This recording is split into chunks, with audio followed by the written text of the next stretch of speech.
After a long and dreadful hiatus, we are back. Welcome to episode 45. Welcome to Stache Club Wrestling. I am Stache, and this is Club. Welcome, baby.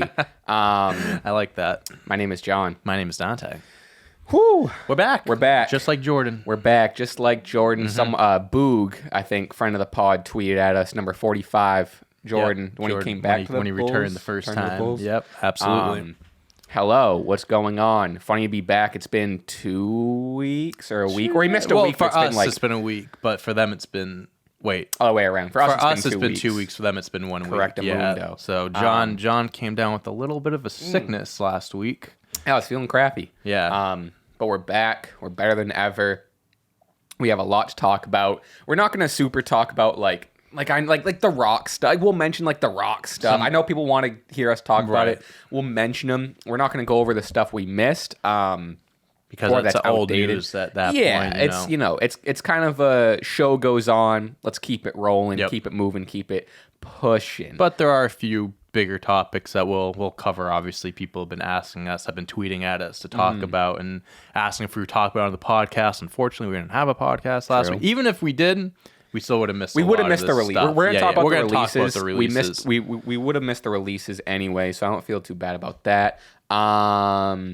Man, whew, I'm ready to dive in. I guess. Yeah, I thought I had. Sweep City merch still available. Yes, sir. Shop.clutchpoints.com. Sweep City merch. They're selling. We got a handful of hats left. I think the final batch of shirts. I think there's some like. I don't want to get it wrong. I think it's like largest and XL. I gotcha. I think that's what's left. Well, check get it out. yours. They're not going to be here forever. We're going to be plugging that the whole week. So be ready for that. Get your hands on it. Welcome back. Crazy week of wrestling. Dante, how are you in general? I'm good. Yeah? I'm good. Yeah. Wasn't sick last week. So, I'm not recovering from anything like you. Just a chill few weeks. Went to a few shows with my girlfriend. Huge. Big show guy now. Big show guy now. Yeah. I went to 2 shows I've never been to before. I went to like I wouldn't call it. I mean, I guess it's borderline like an EDM type of festival thing.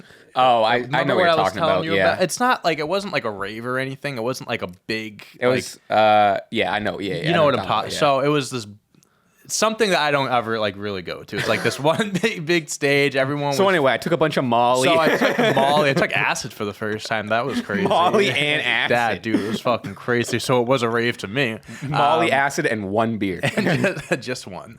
But yeah, no, it was definitely something that I'm happy I experienced. Not something that I'm going to be going to every time it rolls around, you know what I mean, type of thing. But it was fun. And then I went to a Tom the Mailman concert. If anyone's ever heard of him, I have. His music's great. You should check him out. Shout out Tom.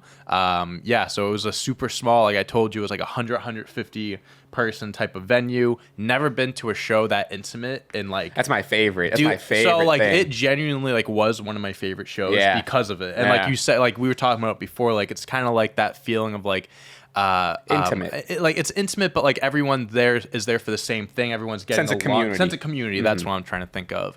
And me and Tom have kind of like he saw a video that we posted from Lumberland years ago, so like we've kind of been following each other years ago. I gave him a shout out in one of our videos, got to see him afterwards, talked to him, invited him on the podcast one day, so maybe we'll see Tom, even though he's not a wrestling fan, maybe he'll be on the show. He'll watch one episode of Raw and we can talk about it. That's all it is. This is your homework for the week. Just watch just 3 hours of Raw. But yeah, very, very cool show. It was nice meeting him. And it was fun. How about you? It's basically just sick all week, to be honest with you. Got my best friends, both my best friends, wedding this weekend. That's coming big up. Wedding weekend. Nice. Little best man, little speech coming up. Oh, you have to give a speech? Oh, yeah. Wow. How's that coming along? Come on. Come on, I do this. Come on. This is what I do for a living. This is what I do. I do ad reads for a living. Come on, it's midway through, and I'm like, this speech is sponsored by Factor. Go to factor.com/stash for 50% off. Other than that, nothing. Well, that's exciting. Crazy. Yeah, I'm sure I'll talk about it next week post wedding, but that's what I've been looking forward to. Weddings are always a good time, especially when it's like a very close friend. Like when I had my buddy's wedding back in April, it was like so fucking fun. This is my first wedding as like an adult. Like the last one I've been to, I was like, I don't know, 16, 13, 14. I don't know. I was a teenager. We're getting to that age now where people are everyone's just getting married. Losers. Yeah. What'd you say? Losers. Weddings are fun. So I've been to 3 this year, and it's Jesus like they're Christ. Cool. 2 of them were like within 2 weeks of each other. It was that sucked. It's like cool. Weddings are great and everything, like catching up with people, seeing people, whatever. But at the same time, they're expensive. You have to give wedding gifts. Oh yeah, you have to give wedding gifts. Unfortunately, even when you feel like they don't deserve them. Well, I mean, you go to even when you don't think the marriage is gonna last. I didn't say that, but it's just like. There are some cases where they're grown ass adults and I'm a 25-year-old trying to save money for myself, and it's like we're getting up. You gotta. So I had my she's my great niece. I'm her great uncle, and she's like I think great uncle already. Yeah, crazy, damn. Right? And she had her birthday, and I'm 27, and I texted my dad. I was like, I think I'm at the age where like I should probably show up with a gift, right? Even though the kid's not gonna remember it or like whatever, like I'm a 27-year-old uncle, but like 27 and uncle should probably show up with a gift or something. So like that, I think we're at the point where even for like kids' birthdays and all these weddings, it's no longer like, oh, I'm like the kid. Showing face is all you have to do. Yeah. My parents will bring the gift for all of us. Yeah, now it's like sign the card for all of us. Right. We're getting. I realized that when my mom told me she wasn't doing that for the wedding for my family wedding, I was like, you traitor. You traitor. I was like, what do you mean I got to give her money? Yeah, it sucks, but you still enjoy it, so that's what matters. Let's say we get into this week of wrestling. Let's start with the top news, the talk of the town. Jade Cargill signs with the WWE. Officially. She's been seen at the Performance Center a day or two ago. They're making a huge fucking deal out of it. ESPN announced it. Triple H gave an announcement on his own. She's doing all these podcasts and stuff huge like deal. Is she? She's been, she did, she had an interview with Sports Illustrated. She had one with, there's some WWE podcast. I've seen like quotes about her talking about I want to face so-and-so. I forget what the WWE official podcast was. No, it was something. I don't know what the bump is. The Ringer. I don't know. It was something that WWE's like affiliated with, whatever. But definitely not going to be like a surprise debut or anything like that. They're really hyping her up. Like this is a big signing. Like she's going to be I think she's going to be great. I mean, like the general consensus. I'm not saying anything new. I think she's going to be really something special. This is like she was great in AEW. Mm-hmm. Like obviously she had the undefeated streak, had the championship for over a year. Mm-hmm. This and that. This is the perfect platform for her. I think she's like she's a great wrestler, but sports entertainer. Like the business model of WWE, I think she belongs there. Her style lends more to like the WWE camp than it does. I agree. Like the faster hardcore indie style fans or whatever. Yeah, I think she'll just connect more to the WWE audience, the WWE universe, and the Performance Center too. And even she said it like. Being there, like she's gonna get training that she's never had before. Right. It's gonna take her wrestling skills to the next level. Because when she started at AEW, she was pretty green, right? And 100%. And then even when she had like the TBS title, still pretty green. After I don't know however long was that? How many days was it? Over 300? 400 or 400. Like yeah, it was like a year and a half. So over a year, and like obviously toward the end of her AEW career, she progressed light years ahead of where she started. Mm-hmm. But like you said, now that being in the WWE Performance Center where WWE really, I think, curates the talent and can really like grow them into the star they want talent-wise, like in-ring wise, on the mic wise, whatever. I'm curious how long she's going to be in the Performance Center. Rumor is that she's probably just going to skip the line, or not skip the line, but jump NXT and go right to the main roster. That's what I've heard too.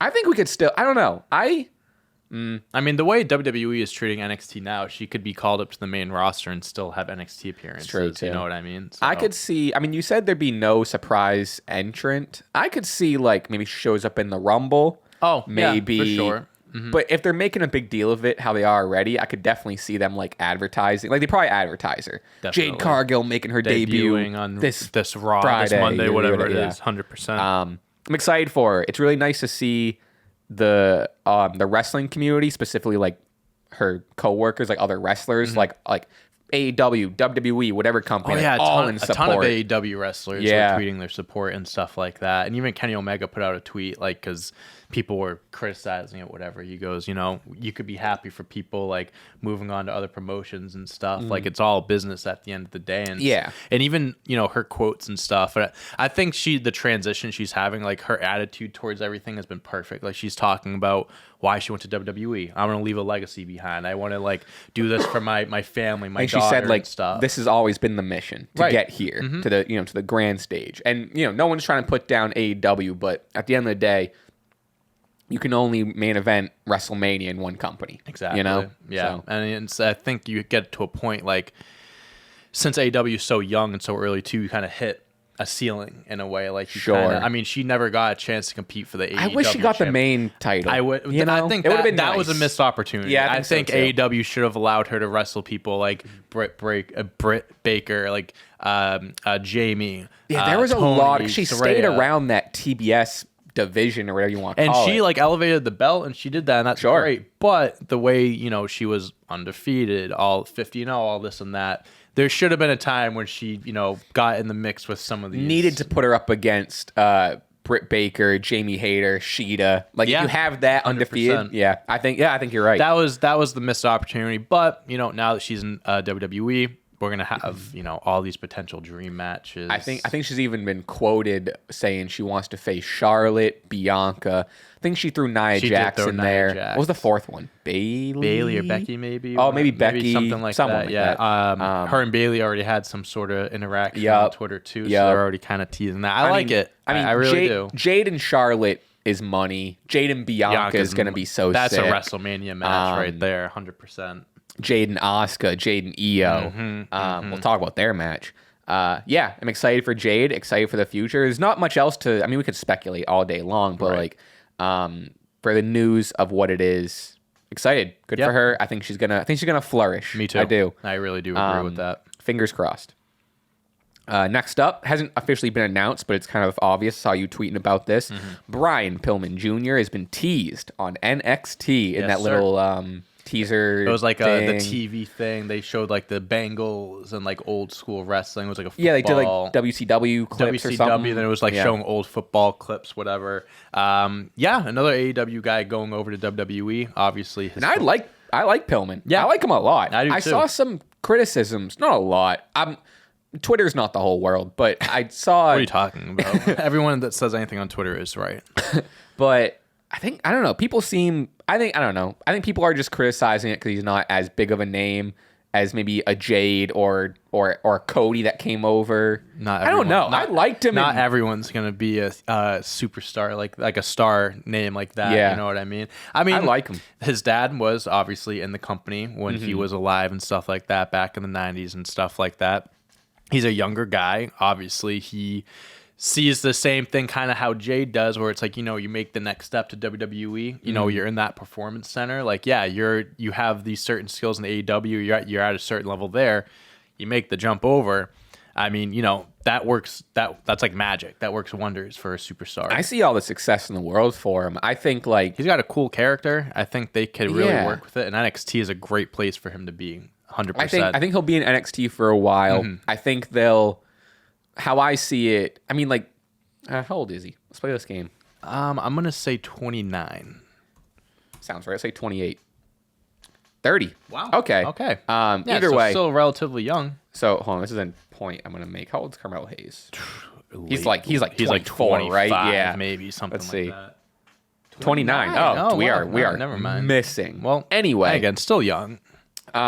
Ignoring ages, because ages don't mean aren't a thing in wrestling. How I see it is like maybe, and this is me speculating, maybe like the Braun Breakers, the Carmelo Hayes, and the Trick Williams graduate from NXT, whatever, and then Pillman is like the next. I don't know if we're in the next batch. Yeah, like, I don't know if generations isn't the right word because I think that's too fast. But the next batch. I think NXT always has like you have those people that are the faces for like a year or so, and then they graduate to the main roster, and then the next group kind of steps in their place. Whatever. I think he fits that role perfect. Yeah, because like when NXT Gold ended, like it was the Adam Coles, the Ciampas, the Garganos, and then it was the Braun Breakers, the Carmelo Hayes, even the Gunther was there for a little bit. Ilja Dragunov. I never know how to pronounce his name. Everyone knows who I'm talking about. He's literally has an NXT championship match. I mean, I think Brian Pillman, like, again, I agree. I think he's going to be a guy that's going to be in NXT for a little bit. He's definitely not a guy that's going to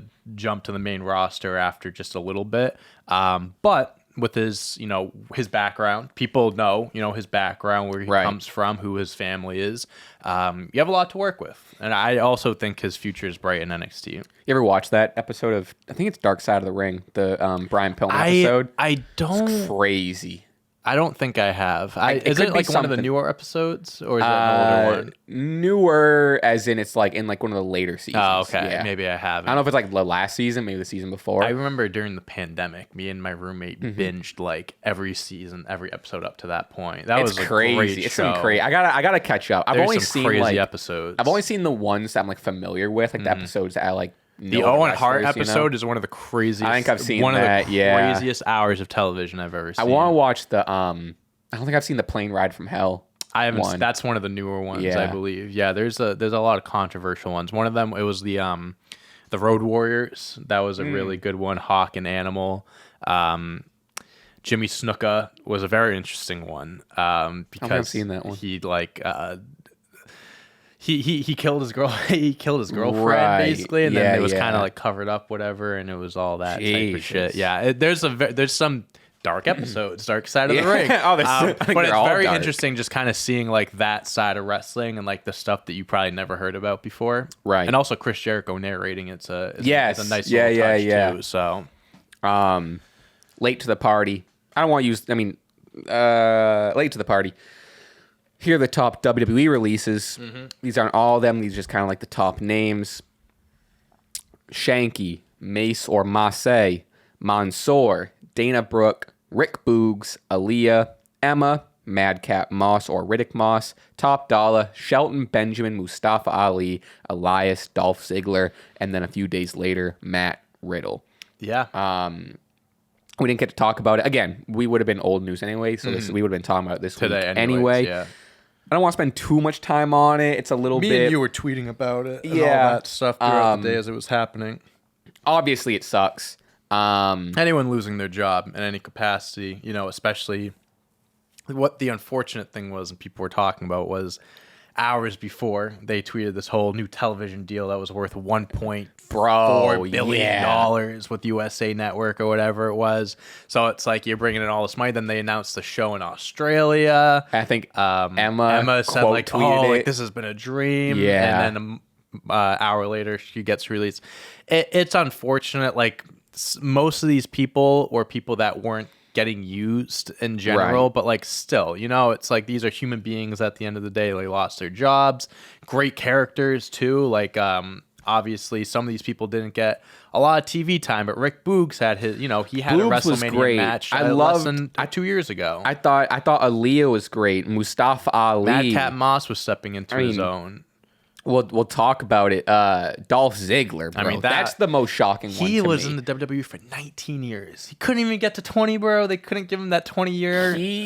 He's one of the most, and we use the words underrated or underutilized or whatever. But like, I thought he would have been someone they would have just kept around. Like, he can still go, but like, he's the perfect veteran, bro. He's the perfect veteran. He won the NXT championship a few years ago to kind of elevate that. Or a year ago, 2 years ago, whatever it was. A year ago, yeah. To elevate that brand, he's you see him all the time. Whenever a new star comes in, he takes the pinfall, elevates them, gives them a good match. Even to be like, keep him there and train or put under his wing younger and up and coming talent.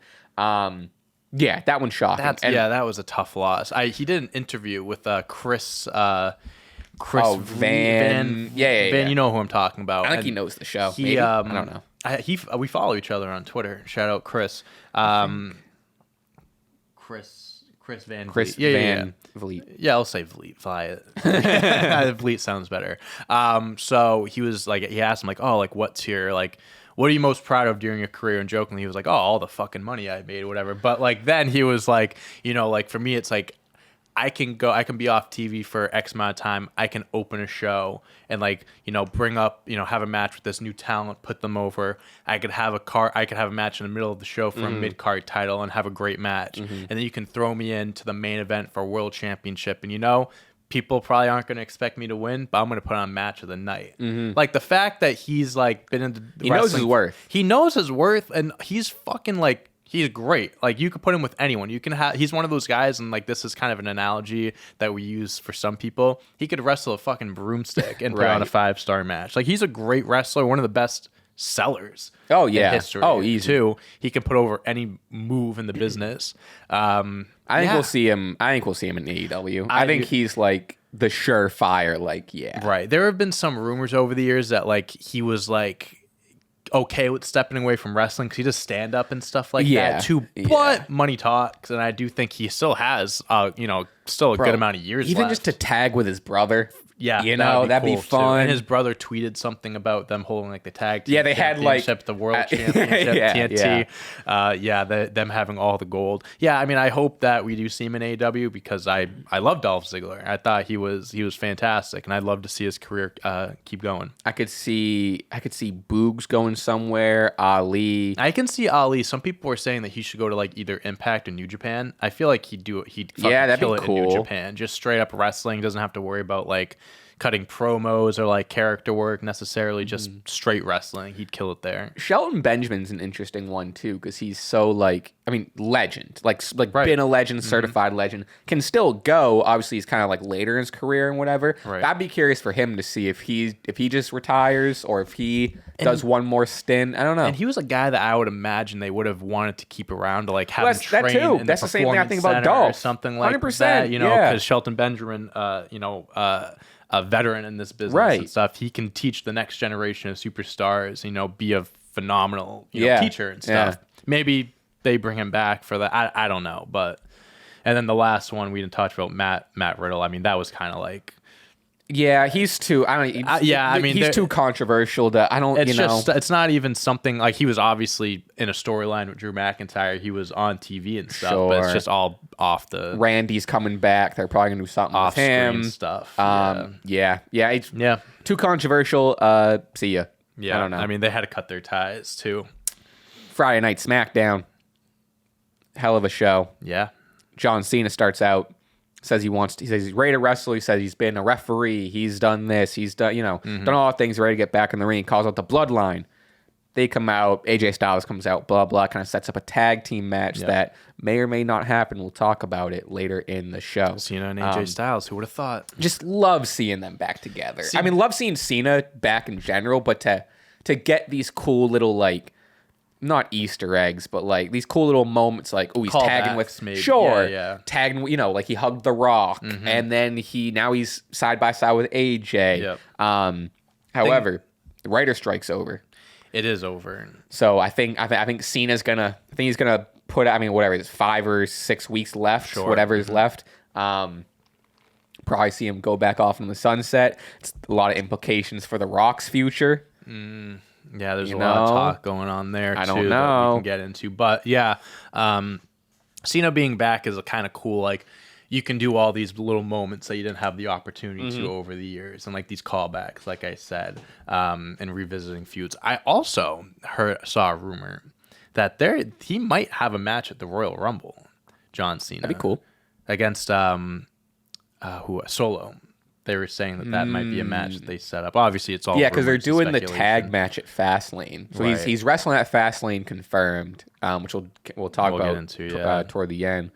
We'll see. I mean, the writer strike is over. I think it's one of those it's a tentative agreement. So it's I don't know if it's I think they got dot some T's. Yeah, they're okay, we'll get back to work for a little bit, and then we really have to agree to something. Yeah, I also don't. I don't follow that it. shit really that much either, but. Yeah, we'll see how that progresses. Rey and Santos Street Profits. Fun match, solid match. Always love seeing Rey. The big thing here is Street Profits lost. Yeah. Kind of surprising, to be honest with you.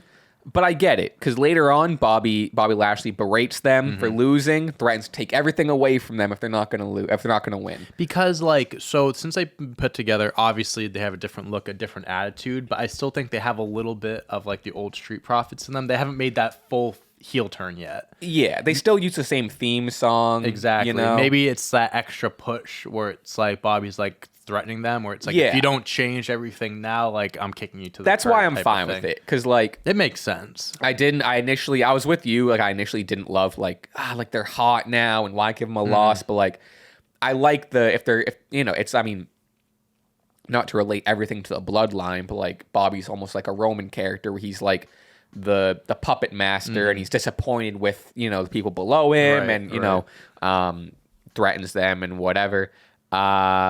But yeah, they're probably, I would imagine this is the feud they're gonna keep going. LWO. Shout out. I wish I got an XL in this shirt. The shirt is that a large? It's a large, but like it's like tight. You can say I look great in it. I know it's what you're fantastic. Thanks. Not great, fantastic. But that's that. Yeah, yeah. Bobby Lashley. Yeah. So I mean, obviously the Street Profits, this little group they have going on, is still very like they have your attention. What are they gonna do next now? I'd imagine with the loss. I'd imagine they're gonna grow the group once they kind of like establish the Street Profits. They'll probably add superstars. Who knows? Who knows? Women's Championship match. Iyo Sky defeats Asuka. Crazy. This is like a pay-per-view match right here. Oh my god, I loved this. Fantastic match. They need to run this back. I don't know if they have anything at Fastlane announced. I don't think so. Run this back at Fastlane or whatever the pay-per-view after is. Commercial breaks were really annoying for this, but this was I loved them. This is a me match. Yeah, these are my two favorites. Charlotte comes out, or she was out at the beginning, kind of like sit by. Later on in the match, she does lay out Becky, causes Iyo to get the pin from Asuka. What did I say? You said Becky. Oh, my bad. Yeah. Charlotte comes out and lays out Bayley, causing Iyo to pin Asuka off a distraction. I get it. You need the Charlotte. I'm glad she didn't touch anyone in the match. Right. It did interfere with the ending, but that's like run it back. I just want a straight up one-on-one match. Like don't get anyone else involved. No one else needs to be involved, bro. Just let these two go at it for 20 minutes and let them cook. I wonder. Let me look up the fast. Yeah, look up the fast. I don't know how many matches are actually. It's in. It's not this Saturday. It's next Saturday. Right. Yeah. It's in Indianapolis. Could see more Pat McAfee. I wouldn't be surprised actually if we see Pat McAfee. Yeah, that would make sense. Indy? Yeah, that's where he played, and that's where the show is. I think the show that he does. Right. What am I looking at? Match card. I should probably look up 2023. Here we go. Cena on the poster. Yeah. Center. You gotta love that. Oh, they have Seth and Shinsuke, and then Cena Bloodline for a handicap match. Oh yeah, now it's a handicap match. As of this moment. Yeah, he'll have a. Interesting. But yeah, I mean, they have more time to announce matches, and I'm sure on Raw this week and SmackDown next week they'll have a few more things to announce. Maybe they'll throw Charlotte in the mix. Maybe. I don't know. I don't know. I'm just so sold on Iyo and Asuka. I just want them to have their one-on-one match, no interference, like no one at ringside, just one-on-one. That's it. That's all I want. I'd put money that tomorrow we get Bayley versus Charlotte, just because I like the. Who's re-signed and hasn't debuted yet? No one's been talking about Kairi Sane. Has she actually re-signed? From what I've read online, it seems like she is back. All I've seen is like heavy and almost confirmed rumors. I haven't seen anything about her. Maybe I don't know. Maybe it's just kept under wraps or something like that. But hey, I'm just saying, maybe she gets. I would love it. She would get thrown into this storyline somehow. Her and Asuka were former tag team champions at one point, so maybe that's something they revisit. She was final address to Stardom ahead of maybe there isn't. That hasn't been official. But who knows? This isn't like a this isn't to see me like a Jade Cargill thing where they're going to announce it ahead of time. It's going to be like a surprise return. You know what I mean? Oh, for sure. I think so, too. I don't think it's something that they'd really advertise beforehand. But whether or not she re-signed or not officially yet, there are heavy rumors that she is coming back. Yeah, this could be a story that she inserts herself into. Sure. I mean, Iyo versus Asuka versus Kairi triple threat.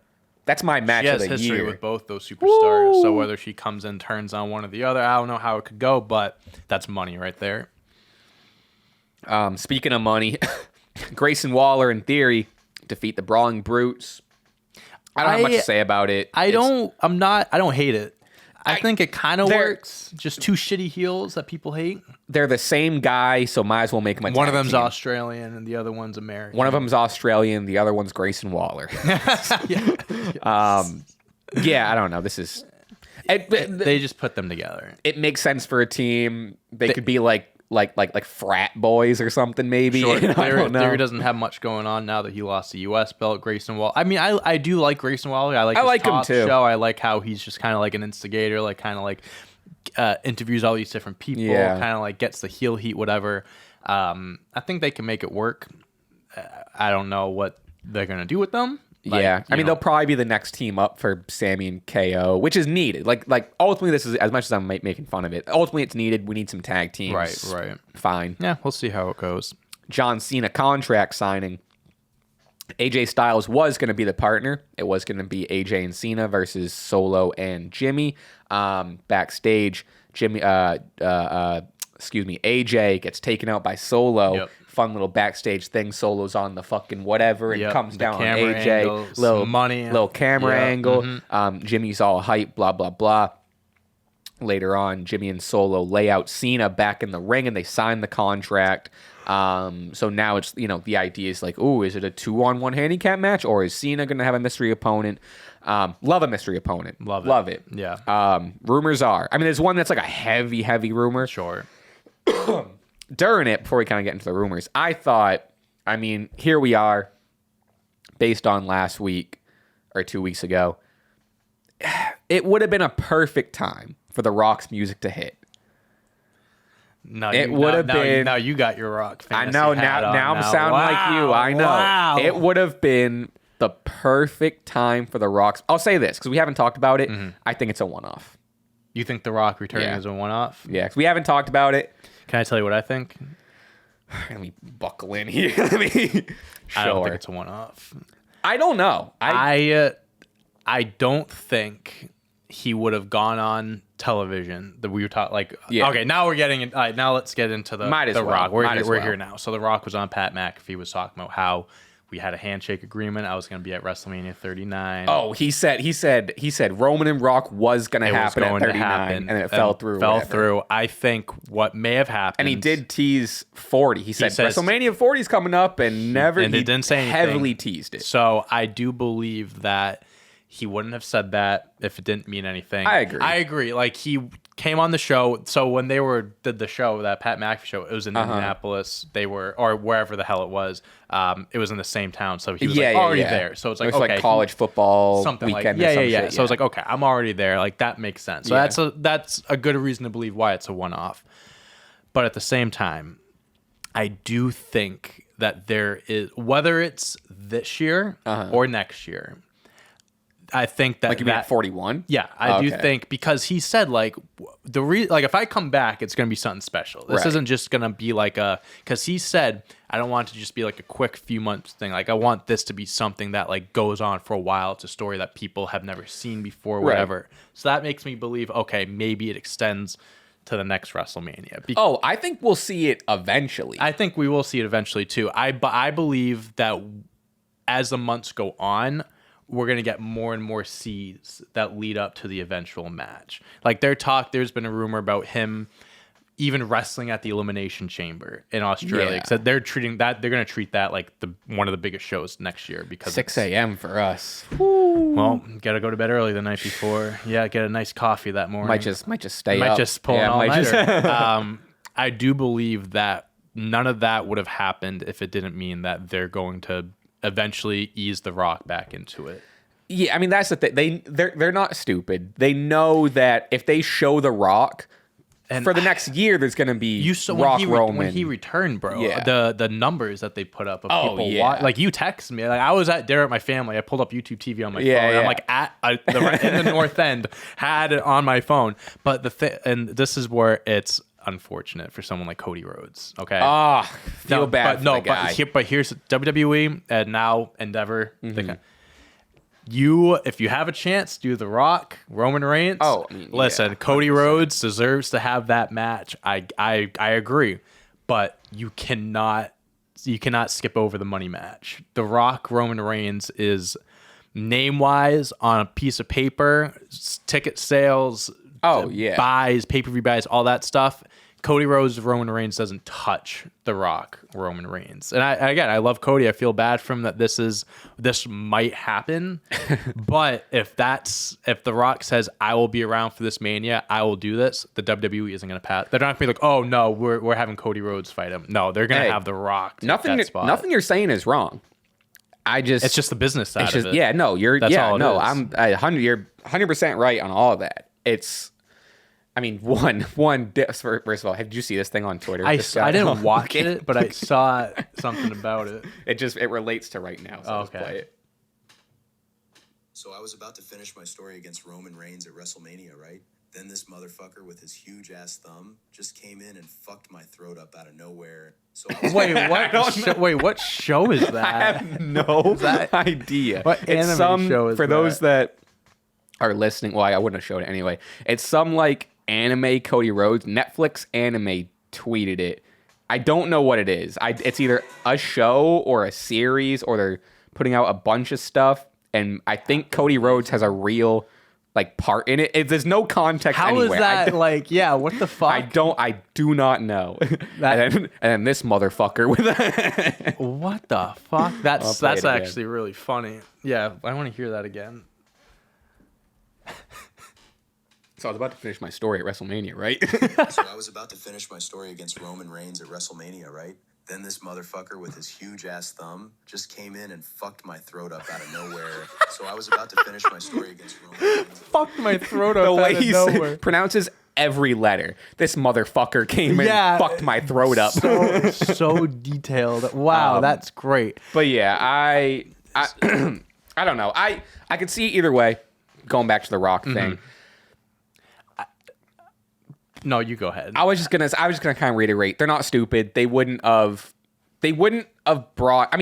So I guess two sides. One, on one side of the coin, they wouldn't have brought the Rock out because they know what people. Rock and Roman has been wanted for years. The second we show him on TV, that's the speculation. Pick up again. On the other side is kind of like you were saying, but in a different light of. If The Rock is in town, he's with Pat McAfee, they have the opportunity, even if they, let's say WWE, they're hypothetical, they're we're not going to do Roman and Rock. We'll never do Roman and Rock. Or if The Rock doesn't want to do it, or it's just not feasible. Right. Which he said he wanted to do it. But if they have the opportunity to put Rock on a show, they're going to do it. They're going to be well, speculation will be speculation, but we're going to get The Rock on this show regardless of what happens. It gets people to talk no matter what. It was sick regardless. I thought it was great. The pop that they got was honestly one of the craziest pops I've ever heard. It's got to be top 3. It was his first time in 4 years because the last time it was on Fox or something like that. It wasn't the Fox debut, or maybe it was the Fox debut. Is that how recent it was? 4 years? Actually, I think it was the Fox debut. That's what it was. Because when they went to Fox, the first ever episode, they opened up with Becky Lynch, and then The Rock came out too, and they had this thing with Baron Corbin. Wow, yeah, my memory. So long ago. It does seem like so long ago. So what I was going to say, I see one or two things happening, okay? So the first thing I see happening is The Rock, Roman Reigns at WrestleMania. If The Rock says, I'll be around for this WrestleMania, let's do it, they're not going to pass. Well, what he wants is Rock versus Theory. Is the obvious get that. feud. So they do that in Australia, and then at WrestleMania. So they're gonna do Rock and Roman on SmackDown to build up for Rock and Theory. Exactly. And Theory beats The Rock just like he beats Cena. So that's the Theory is the next Rock. You know what I mean? You. So I think that Rock Roman happens at WrestleMania, and then I know it's not a WrestleMania. I know it's like the B pay-per-view, but SummerSlam. That's when you could have Cody Roman, because the reason why I say that is because that's going to be the 4-year mark of when Roman returned, when the whole bloodline thing, kind of a tribal chief story started. So it's it started 4 years ago. Also, if he retains at Mania and carries it to SummerSlam, he passes Hulk Hogan. Yeah. So that could be all. If they want to chase history, they could do that. I know they already kind of did that with the 1,000 days. They already made a big deal out of it. Do they need to break another record? I don't think so. But if they really wanted to, they could do that. It's becoming like, if you asked me like 2 months ago or a month ago or 3 weeks ago, like or yesterday, no, before the Rock showed up. Yeah. Uh-huh. Like there's no shot the Rock is, or sorry, no shot Roman is keeping this title past another WrestleMania. It's looking more and more likely. So then that brings me to my other, what I think, if that doesn't happen, this is what I think would happen. Mm-hmm. You do Roman Cody at Mania. Mm-hmm. Cody wins. Mm-hmm. Then a little callback. I said that word a few times today. Okay. Roman shows up either on Monday Night Raw the next night or SmackDown that week. Mm-hmm. The Rock shows up. Kind of like how they set up their match a year in advance. Because, again, The Rock said, like, if I'm coming back, it's going to be, like, a big story. Like, I don't want this to be a quick thing. I want it to be something fans have never seen before. Even though I just said this is kind of reminiscent of John Cena, The Rock. Because at this point, now it can be like Rock's like, oh, you're the tribal chief. You're supposed to, like, provide for the family, but you can't, like, beat Cody Rhodes at Mania or something like that. Sure. I would like that. Then it's a year-long build to their match at WrestleMania 41, wherever it is, whatever. Or even if they pulled the trigger, which they'd probably say it for WrestleMania, but even if they end up doing Rock Roman on a SummerSlam. Or SummerSlam, you know what I mean? But I think it's going to go one of two ways. Either you get the Rock match done at this Mania, you build it up over the next few months, whatever, or you do that for the Mania after, give Cody his moment at this Mania, which he does deserve. Again, like I would. Sure. Would I prefer Cody Rhodes main eventing this Mania with Roman Reigns? I think I do, because it makes more sense. Storyline wise, it makes sense. If they do that, they need to not have The Rock show up anymore. And that's what I'm saying. The next night, the next few nights after, like, don't have The Rock be involved with that apps whatsoever, because this match would be. Because the past year has been the bloodline crumbling and stuff like that. Right. If you have Cody Roman at this upcoming Mania, it's going to be Roman Cody. The only one in Roman's corner is Paul Heyman. Because I think at this point, like, Jimmy's going to be gone again. Right. Solo's going to be gone. So now it's like, oh, you have to do it yourself now. Loses to Cody. Rock comes out. You couldn't do it yourself, blah, blah, blah. Yeah. That sets up the future match. Because doing Rock and Roman, and like you said, money does talk, but doing Rock and Roman at this WrestleMania almost seems like it's interrupting a story. Exactly. So that's why I think, like, again, which I think they do. If it's presented, if it's on the table, they're going to do it. Right. No matter if it's disrupting any storyline, it's a money match. Yeah. So you have to do it. But if they want to stick to storyline, which, they've been pretty good at the last 3 years, they should stay on the track that they are now. Again, you can start planting seeds for The Rock here and there. Maybe the whole Australia show, it's just a rumor. Maybe he shows up, makes a little announcement. That would be whatever. crazy. That would be crazy. Kind of like how I don't see it, but you know how, like, Cena, when he was at Money in the Bank in London, he just kind of surprised. I could see something like that where he's just like, makes an announcement, shows face or whatever, maybe teases like, oh, and my cousin's wrestling tonight. I got to keep my eye on that type of thing, like, but doesn't get involved or wrestle. There's a few different avenues they can go down here. No matter what they do, we're going to see The Rock and Roman. I think we will. That's what I'm trying to get to, is no matter what happens, that match, I think, will. And him saying it was going to happen last year, I think kind of confirms that, one, The Rock wants to do it. Yeah. The WWE has always wanted to do it. Again, it's a money match. It's just a matter of right time, right place. Oh, that's kind of what I was like. In terms of, it kind of goes to what you were saying, but that's why I think, like, this is a one-off, because so two things. One, him saying all that stuff on the Pat McAfee show, like you just said, is like, oh, it's gonna happen. He can't just say that. Again, ask me a month ago. It's like, because we talk about this all the time, and we talk about it in the sense, like, I think there's been rumors of, like, The Rock maybe mention it here and there, but for the most part, it's been like speculation and rumors. Right. This is the first time we've got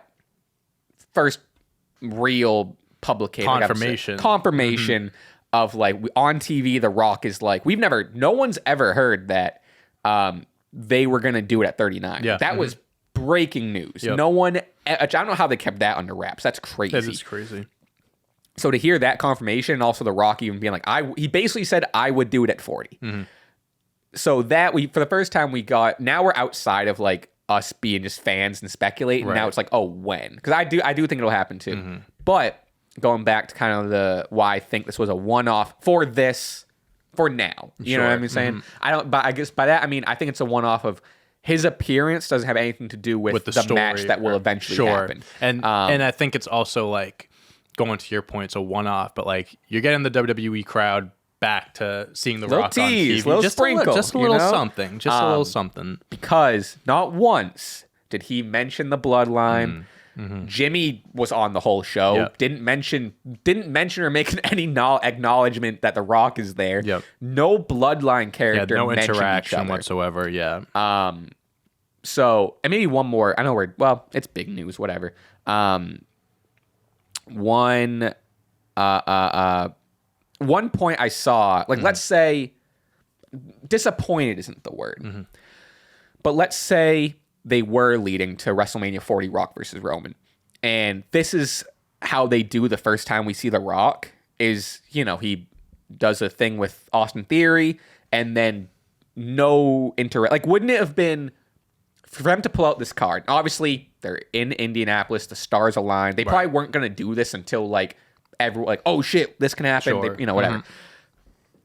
Let's just say, hypothetically, if the plan is this is the first seed planted for Rock and Roman at 40, I would almost be disappointed if this is the first time they pulled the Rock card. Because wouldn't it have been way cooler for them to save the Rock card, his first appearance back, if like Roman is in the ring and the Rock interrupts him? That would have been, what I mean? That pop was big in Indianapolis, but it would have been bigger. I'm not trying to sit here and say that was a wasted opportunity or whatever, but like if we're saying that this hypothetically would be part of the story and this is like the first appearance, like they kind of use that card. No, I you know what that. I mean? I had a light bulb. I'm not trying to complain about The Rock showing up. I'm just kind of I saw what was that? Put the little animation. I had a light bulb go off in my head. So how can The Rock be involved in this without technically being involved in the match, right? So like let's do we're in the storyline of Cody Romans at this Mania, okay?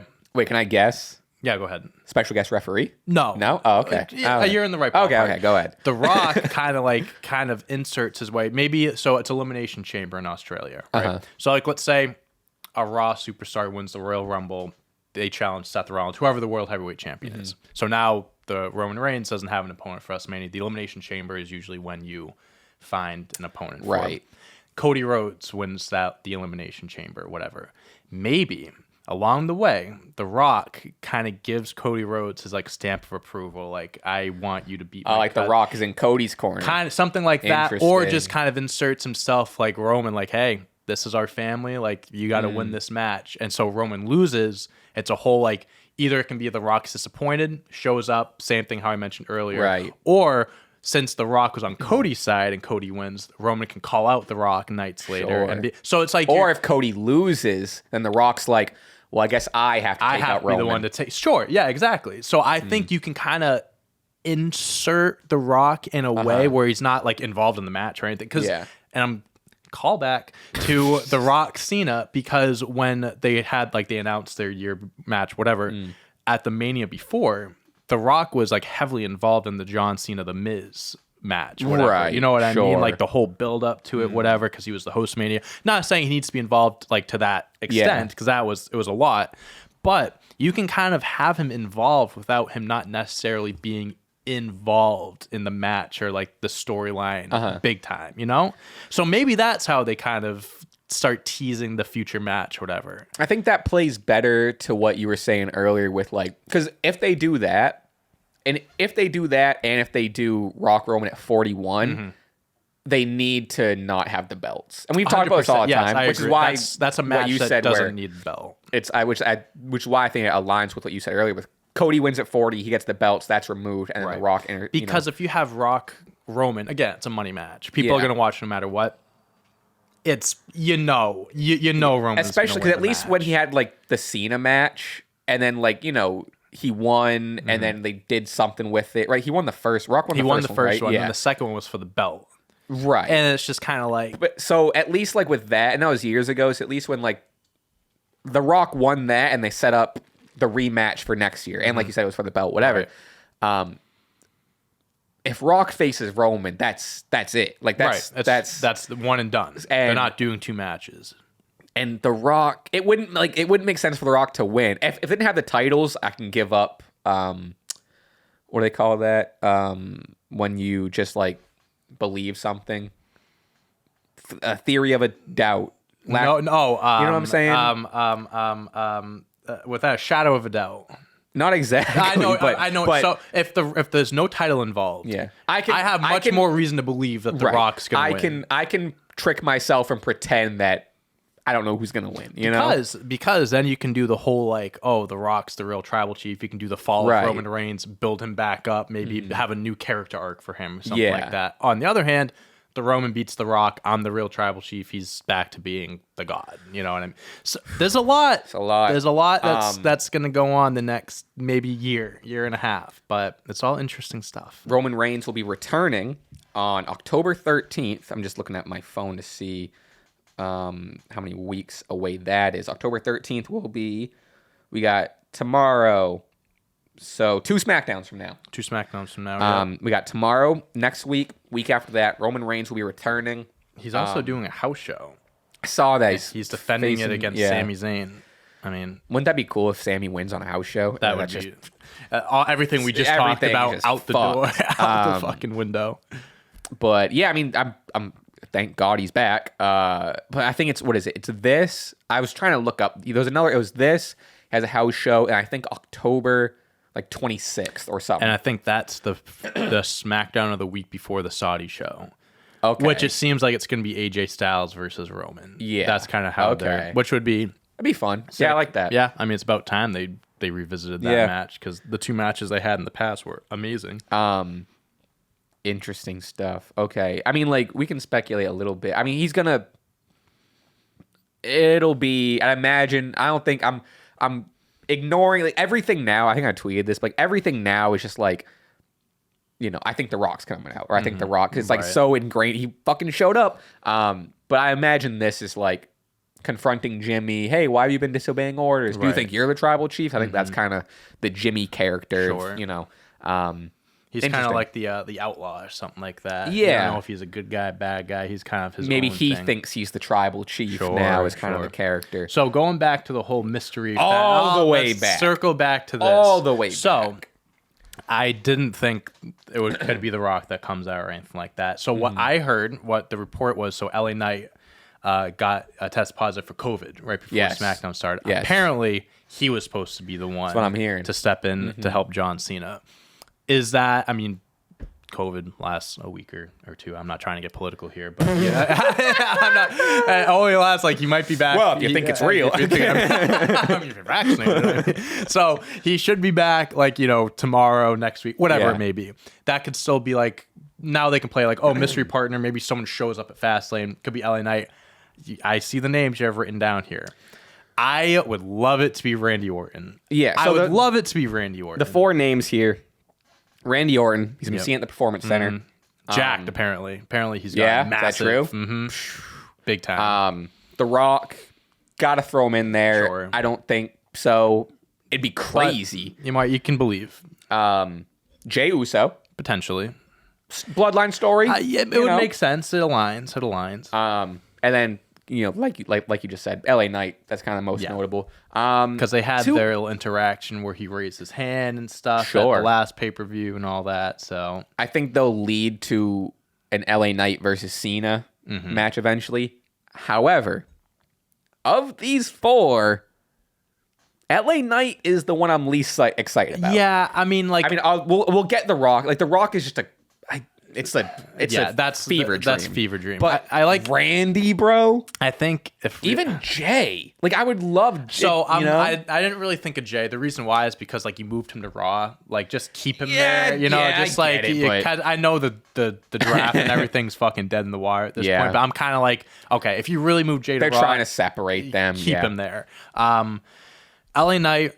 I do, compared to Randy Orton or any of those guys, it probably is the least exciting option, as much as we love LA Knight. But Only because, too, he's not really involved in the bloodline. So, like, why is he really in the mix here? I know he has kind of the thing with LA Cena. Knight. Yeah, LA Knight. I know he has a thing with Cena going on. Like you said, you can set up the match with Cena. Like, that's cool. I think you can kind of do that without inserting him into the match here. Randy Orton, though. Because the reason why, again, all these...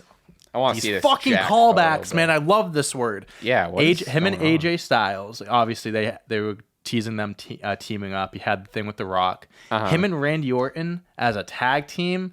Did we ever think we would see them as a tag team in 2023, bro? Yeah, I mean, like yeah, they're each other's greatest rivals of all time. And I'm sure, like, tag team partners. I'm sure a tons. WWE loves doing the "can they coexist" thing. Right. I'm sure we've seen them tag all the way back. And also, the reason why Randy Orton got injured is because his last match was against the Usos and they lost the championship. So you can be like, you guys put me on the shelf for over a year. You step in. Like, there's so much there. And then you can lead into Orton versus Cena one last time. Sure. And you can lead into Randy Orton kind of inserting himself back into the bloodline story. And then he starts, like, obviously AJ is going to be the guy to fight at Saudi, but you can be like, maybe at Survivor Series, like Orton kind of slides his way into the mix and then he gets his match, whatever. Because that was supposed to be a match last year, which obviously didn't happen. So you can kind of revisit that now. We're seeing this Jack photo, huh? I don't think there's a photo of him. I mean, look at this one. There was he does look, his arms. Randy. He's put on some muscle. So you saw the video of him like walking into the performance center. He was like, shh, like whispering, like, you didn't see me or whatever. So people like within the performance center have said like when he was training, like he is like looking massive. He had a back injury. So I mean, like he can still, like work out and get big and stuff. So apparently he's in great shape. So no matter what capacity it is, whenever Randy Orton does come back, I'm super excited. I love Randy. I miss him. Real quick, speaking of legends, bro. We talked about this a couple times, but it's worth mentioning. Edge's contract is up on Saturday.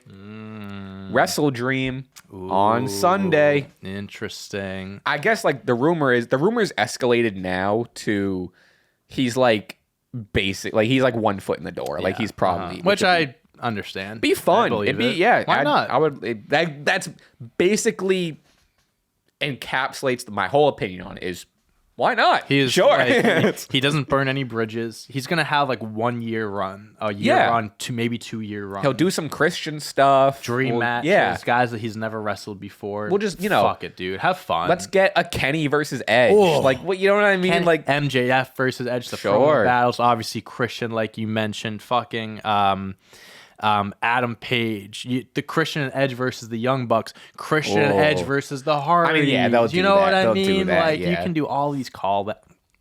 Yeah, I don't know. You must have did you just learn this phrase. They put some callbacks in this coffee this morning. You know what I mean? Some callback juice. But yeah, no. If he goes to AEW, like, it's not one of those like, oh, I'm pissed he's not in WWE anymore. Who cares, bro? Yeah. Like, let the guy have fun. He's in his 50s. Let him go out into the sunset, have some dream matches, and have some fun with it. Let's talk about some Monday Night Raw. Cody Rhodes comes out. Classic Cody promo. He does mention, he says, he does mention, we're well past the third inning. He did. We're in the fourth inning, baby. We're in the fourth. We got to be coming up on the 7th inning stretch here. Fucking hope so. Judgment Day interrupts. Cody's backed up by Jey Uso, and then, which I guess Sammy is too involved in all this to be John Cena's partner. They're backed up by Sammy and KO. JD McDonough comes out. Classic group brawl. I feel like Judgment Day and Sammy and Kevin Owens and all this stuff and Cody has been going on forever. Yeah, I like it. They've been main eventing Raw for the last. I saw something about that, right? Graphics fucking crazy. Cody also said, like, there's a reason why Jey Uso's on Raw now and someone's got to go over to SmackDown. And then he mentioned the whole bloodline. Yeah, they've been teasing that. I think they even mentioned on Raw, like Adam Pearce mentioned, like backstage, like, yeah, we still haven't finalized the SmackDown trade. Dude, I think they jumped the gun a little too early and they're just kind of buy time at this point. They're like, oh, we still want Cody on Raw. And that also makes me, going back to the conversation, not to get back into it, that all these teases also make me believe that it is going to be Cody Roman at WrestleMania. Like, there's no way they're teasing it now in September. Cody mentions it a lot, so it's like, yeah. You got to assume that's happening sooner than later. So I was going to finish my story with Roman at WrestleMania, and this motherfucker fuck my throat with his thumb. Bronson Reed defeats Otis.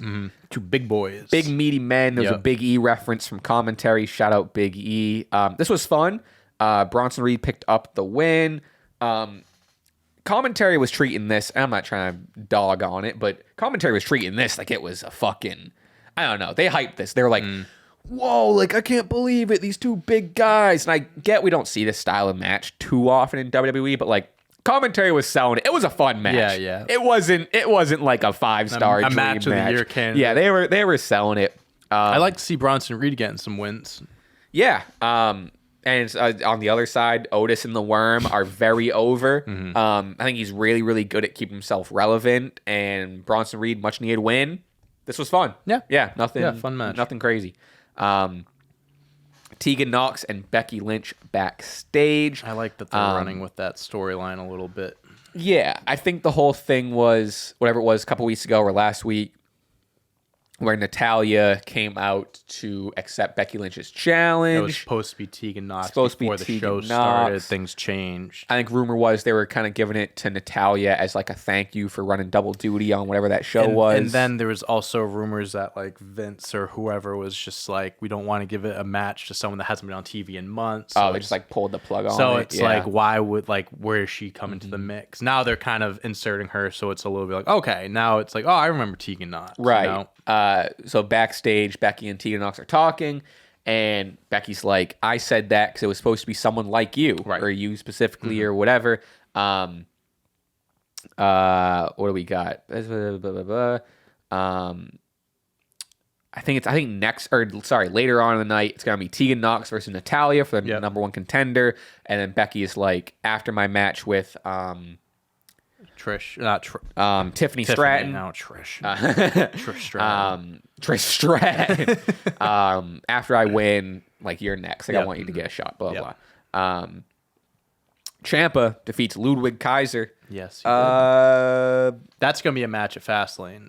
They have a contract signing on Raw. Oh, Ciampa and Gunther? Yeah. Ciampa I was like, Ciampa is having a rematch. Like, fun. No, they'll have a match at Fastlane. So, this was kind of just a vehicle to kind of show riffs in, the distrust of maybe Vinci and Ludwig. Yeah, they had the little backstage thing later on. Backstage, Gunther says, like, to Ludwig, like, Giovanni's your responsibility now. If he fucks up, you fuck up. Which, don't fuck up. I like it, but I don't, because I don't think you're showing cracks in Imperium. They're such a good group. Like, I don't think if you're gonna split them up, it's way too early. I'm also not invested in the interworkings of Imperium. I like them as a group. I don't give a shit about Ludwig and Giovanni having a riff or whatever. Like, they're both super talented. They should be two guys that are going after the tag team championships, not fighting each other. Not every group, like Judgment Day, has got some riffs. The whole bloodline thing. Even Sammy and KO have some Bobby distrust. and the Street Profits now. Bobby and the Street Profits. Not every... Yeah. LWO. Santos and Ray are going to have a match next week. Yeah. I think... I'm with you. Imperium works so well together when they're just like a unit. I don't know why. There's no reason to... This is something you could do down the line when you build them up more, and like you give them a little bit more credit. Obviously, Gunther is as credible as it comes. You want to do Ludwig versus Gunther? Sure. Yeah, down the road. But like right now, they're not. Neither him or Vinci are big enough for people to really care. At least in my opinion, care too much about it. So like you said, this is kind of a setup or further extend Ciampa versus Gunther, which that's going to be. I mean, like, to be honest, I didn't even know that was going to happen. That'll be a good match. Until when Ciampa was like in the camera, like, Fastlane, whatever. I think it's going to be fun. That'll be a fun match. New opponent for Gunther. Yeah, and obviously, I mean, Ciampa's Ciampa. He hasn't really been able to show out on the main roster, but like at the end of the day, he's still a great wrestler. Right. This will be a great match for both of them. Tegan Nox defeats Natalya. Quick match, bada bing, bada boom. Tegan becomes number one contender. Beautiful. And yeah, I mean, I don't know. Who do you think's gonna win, Becky or Tiffany? Becky. Yeah, kind of. I think like you could put the belt back on Tiffany and kind of have Becky had her moment of shine. She became Grand Slam Becky, all that stuff. But at the same time, I like what Becky's doing because she's playing double duty. She's on NXT and on Raw, and she's she's defending the belt. She's showcasing it well. Tiffany, I think she's gotten to a point where she's good enough where she doesn't need a belt. She can stay relevant Sure. without the belt. Maybe down the line she can win it back some way She's or probably another. close to getting called I up. think that's the next thing I was gonna say. I think she's close enough to getting called up where she's probably past the NXT championship at this point. So I would like to. I want to see what Becky's gonna continue to do with the belt. Well, you're more of the because I imagine she's gonna keep it against Tegan. Yeah. Who's like you're more the NXT savant. Who's next up where Becky's gonna drop it to? That's a good question. I mean, but she hasn't been on TV recently, but I've always liked someone like Cora Jade. I think she's like a new, she's a good up and comer. To be honest with you, there's a lot of injuries on the NXT women's roster. What's her name? She like tore her ACL or MCL less than a year ago. She has blonde curly hair. She's like taller. She has like a karate black belt. I got nothing If I saw for you. her name, I would immediately recognize it. Female wrestlers. Here we go. Blair Davenport's sick. Gigi too. Dolan. Gigi Dolan, JC Jane are two big names. Nikita Lyons. That's who I'm thinking Oh, of. yeah. She's been hurt sick. for a while. She has a sick move set and like Even style of wrestling. Roxanne Perez. Roxanne, you can throw her back. They've had some backstage interactions, Becky and Roxanne. Whoever she loses the belt to, I think is going to be, like you said, like an up and comer type of kind of like giving her the rub. Who's the who does that move? I've seen it on Twitter a couple times where it's like they do is it Tiffany or Nikita Lyons where what does she do? She's in the turnbuckle and does like this fucking front flip thing into a cutter. Do you know what I'm saying? I've seen it as shot me. You know who there's one girl, Ariana Grace. That's Santina Morella's daughter.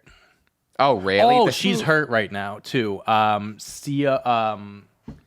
What the fuck is that? I know she's unbelievably athletic. Yeah, look at this fucking. Whoop. Yeah, she. Who is this? You said from Sol Ruka. Yeah, That's her. Yep. Mhm. Okay. She was around for like a few months, and she like tore her ACL or something like that okay. too. Yeah, she's sick. She was like I forget what she was before. I don't know if she was like a gymnast. Yeah, I was gonna or say, something looks like like that. a- She's looks like a unbelievably gymnast. athletic. What's her? Let's look up her Wikipedia. I would guess like gymnast or. Oh my god, she's a year younger than me. 24. Wow. Yeah, 1999. Acrobatics and tumbling background. It says. Oh, there you go. Interesting. Yeah, so she's very like I don't want to say green, but like she's very new to wrestling. Mm-hmm. She's not like she doesn't come from a wrestling background. Springboard backflip cutter. It's an incredible looking move. Sick. Yeah, I mean the NXT has one of the best women's rosters. The only unfortunate thing is a lot of them are injured right now. Interesting. But Becky Lynch has a handful of superstars she can go after, or they can go after her. Seth Rollins, Shinsuke Nakamura promo. Seth at this point says, if Shinsuke doesn't accept the challenge, he's basically revoking it. He's moving on. Like, accept my damn rematch. Things to do. Yeah. In another fantastic video So package good. by Shinsuke, he says that their rematch will be under his terms. It's going to have a stipulation. That stipulation is at Fastlane. It's going to be Shinsuke Nakamura versus Seth Rollins for the World Heavyweight Championship in a last man standing match. Makes sense. It plays to the story perfectly. You want to hear something crazy? This What? is going to be Seth's first ever last man standing match in WWE. Interesting. Yeah. I saw someone tweet about it. I wonder what, because he's a guy that, I mean, he's done it fucking all. I wonder what, like, he hasn't done. There's got to be a list, at least, of last man standing match. Wonder if he's ever been in a. I was going to say War Games, but that's like very recent. Like that was just a main roster thing they brought in last year. He's been in the Elimination Chamber. I think. Elimination Chamber, yes. Probably done mostly everything. Can't think of much. Got to do an Inferno match. Has to do an Inferno match. Yeah, everyone has to do that before what they it retire.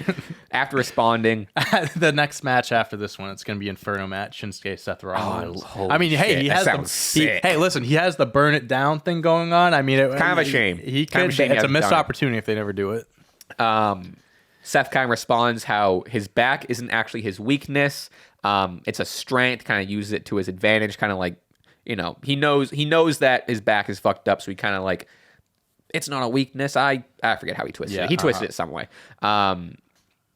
He says that he is giving 100%. Oh, he says that he gives 100% and it makes him the best in the world. He's kind of hypes himself up. Long story short, Seth accepts. Really, really fun response from Seth. I'm not doing it justice, but Seth accepts. Last man standing match. We're doing our Fastlane predictions next week. Yes, we are. Hopefully, we'll have some more matches. Right.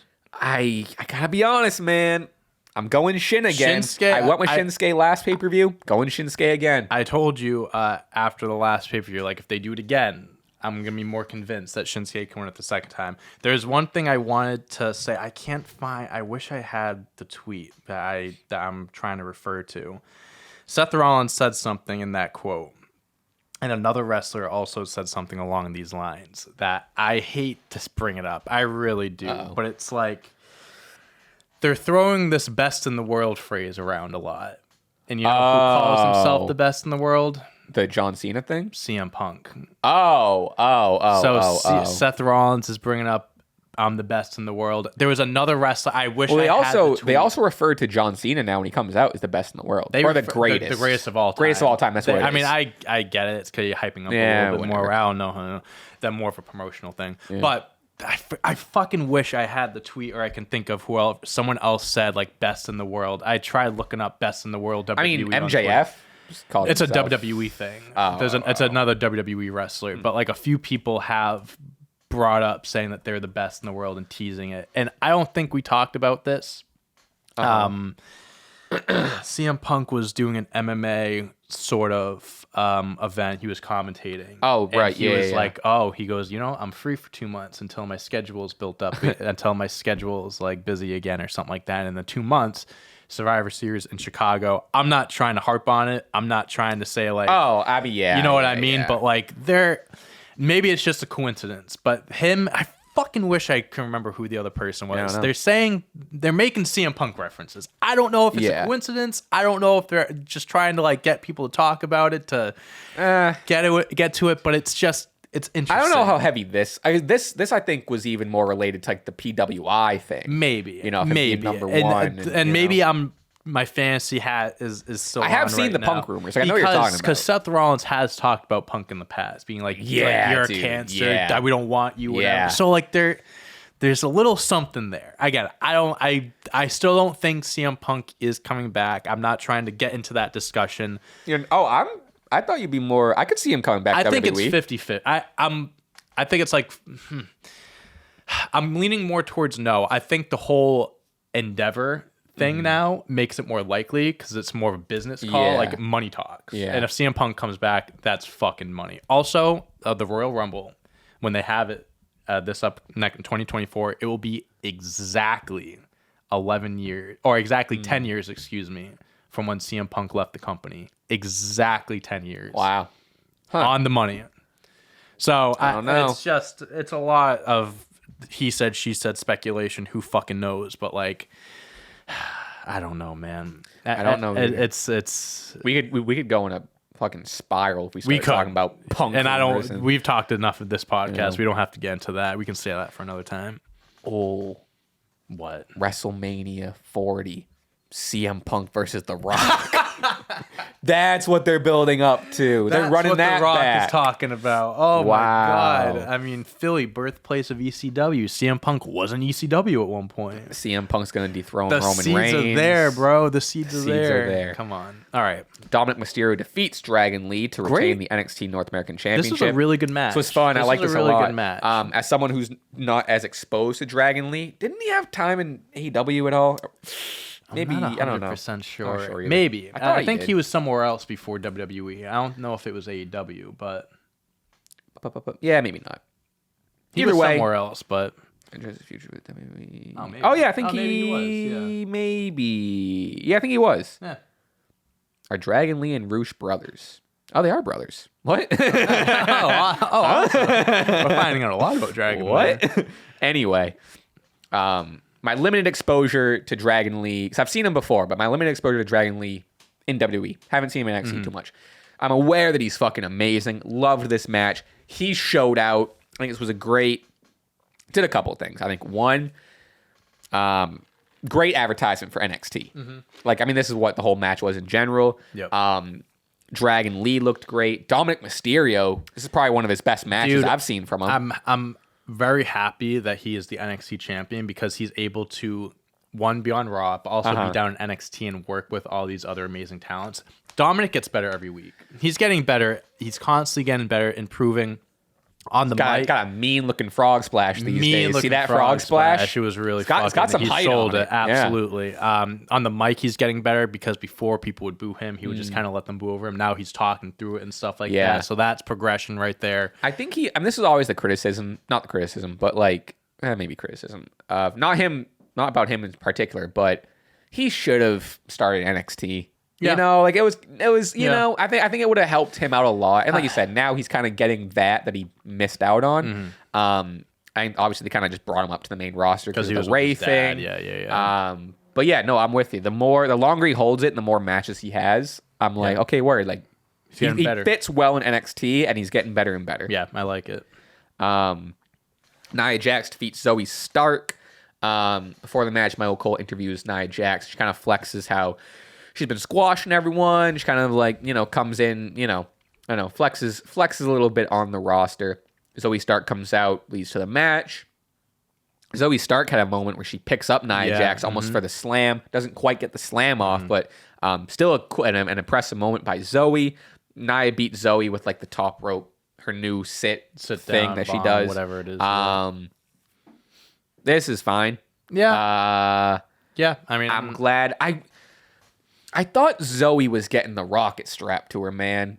Yeah. Like I thought she was gonna have like a feud with Trish. She was gonna team with Shayna now or something like that. Yeah, and like I think she is still with Shayna. Probably. I don't know. I don't fucking know. Yeah, I think it would have been better if someone else maybe came out. I just didn't love Zoe Stark taking this. Didn't have like Zoe Stark didn't need the loss. Yeah, she didn't need the loss. Whatever. Yeah, you're just trying to build up Nia Jax. I kind of like what they're doing with Nia Jax. She's just running through everyone. It's what they should. What they should be doing. If they're gonna bring her back, that's what they should be doing with her. Right. You know, I'm keeping. I said it on the last podcast, but I'm keeping a glass half full sort of mentality with it. Where so far, so interesting. Yeah, I'm curious to see where they're gonna go with it. I'll cry on this podcast if she's the one to take the belt off Rhea. Rhea. I'd be disgusted. Yeah, that should not be what happens. Because I love that. I think she's as being built up more and more as the weeks go by to be a credible opponent for Rhea. Match is gonna be fun. I just like this Rhea reign. I don't want her to. I don't want Rhea to drop it. I'm with you. Miz TV with Drew McIntyre. Drew's on an interesting course now. He's like he's split. He's in the middle. It's weird. So Miz starts dogging on Drew before Kofi and Xavier Woods come out. New Day makes a bunch of dick jokes in relation to Drew's sword. Miz refers to himself and Drew as Big D and Massive Miz. I like that. That got a pop from me. That was funny. And then Drew kind of keeps telling Miz to shut up. Drew does end up headbutting Miz before challenging Kofi. And then that leads into Kofi and Drew, blah, blah, hard-hitting match, fun match, solid match. Throughout a lot of it, Drew was beating up Kofi, tossing him around. Woods gets attacked by Ivar of Viking Raiders outside the ring. Drew takes advantage, hits Kofi with the Claymore for the win. And then Ivar takes out Kofi. Drew is halfway up the ring, thinks about helping, shrugs it off. Yep. So it's like, which I think this is what you were saying, where it's like he's right in the middle. Yeah. Headbutts the Miz, but also beats the shit out of Kofi and doesn't help him. So he's like, I think ultimately, you've been talking about this for weeks. I think we're getting to that ultimate heel Drew. Right. I think, which I like that they're taking their time. Yeah, you don't have to becoming more and more of a heel. He's not siding with Miz, but he's not siding with Kofi. I saw someone tweet this too or say this, and I really hope it's not true. They're saying like they could do a Drew McIntyre Viking Raiders group because they're kind of like similar. I'd honestly It's not like I'd like it, honestly. I like Drew solo. I want Drew to do his own thing and have his own heel run by There's himself. a lot of groups in the WWE too. Yeah, I don't think it's necessary at this point. Like, let Drew do his thing, go on his heel run, like build himself up, and then like maybe eventually like he's got, all right, now I got these two guys with me. But I don't know, but how sick would it be? Is he's the leader of these fucking Vikings? Yeah, that'd be kind of sick. Yeah, no, I'm not opposed to it. I do want him to get rid of the fucking sword, to be completely honest. The sword's a little goofy. I'm kind of sick. The sword's kind of goofy. That ran its course to me. I don't. What is he? What's he doing with it? He hasn't killed anyone with it yet, so he's just walking around with it. Most he's done is he's like he like chopped the ring. I was gonna say, was that in the pandemic era or that more recently? I do remember. Yeah, he did that one time. Might have been at pay-per-view. I forget. We talked about the Imperium thing backstage. Tag match. Okay, Finn and Priest defeat Kevin Owens and Sammy in what seems like I sound like I'm complaining, but I like it was a fun match. This was a fun match. It honestly was. As I'm kind of like the close calls. Like it was probably, I guess. So what I was kind of getting at is like they've done this a billion times, but this one stood out. This one was fucking fun. Mm-hmm. So many close calls. You really thought that Kevin and Sam were dropping the titles. You get a classic Dom run in. And Jay takes out Dom. JD McDonough comes out. Cody dives and sends him over the announce table. So everyone's getting involved. This shenanigans as per usual. Jay and Cody beat down Dom. JD McDonough hits Sammy with the tag title as the ref is distracted, allows Damon and Priest to capitalize and pin. I misspoke earlier. I thought you really thought Kevin and Sammy were going to get the titles back from Judgment Day, not the other way around. I'll tell you what. This is setting up a War Games match. I mean, yeah, that's basically right. Yeah, it seems like this is, and that's why I also am saying like they kind of jumped the gun on the whole trade thing with Cody going because like Survivor Series is in 2 months, right? So we're gonna do this whole who's going to SmackDown? We still haven't made up. We haven't made up our minds for 3 fucking months. At this point, just trade like Akira Tozawa, send him over to SmackDown. Actually, we were kidding. It's actually Cody. Yeah. But yeah, I think a lot of this is Damian. I mean, Finn wants JD in. Rhea and Dom couldn't care less. Damian's really adamant about it, it seems. He's pissed. He doesn't like JD. And JD's helping out the last few weeks. That's what it was. This is to build... JD, helps him get the win, builds a lot of trust with Damian. Damian's still unconvinced, but that's, like you said, kind of building to the team. They need a 4th member for Survivor Series, for War Games. Yep. Jay and Cody run back. After the match, Jay and Cody run back in to attack the Celebrating Judgment Day. Big brawl to end out the show. I love me some chaos. Here's the thing. I mean, I kind of said I loved this match. I thought this was really, really fun. Probably the best match they've had.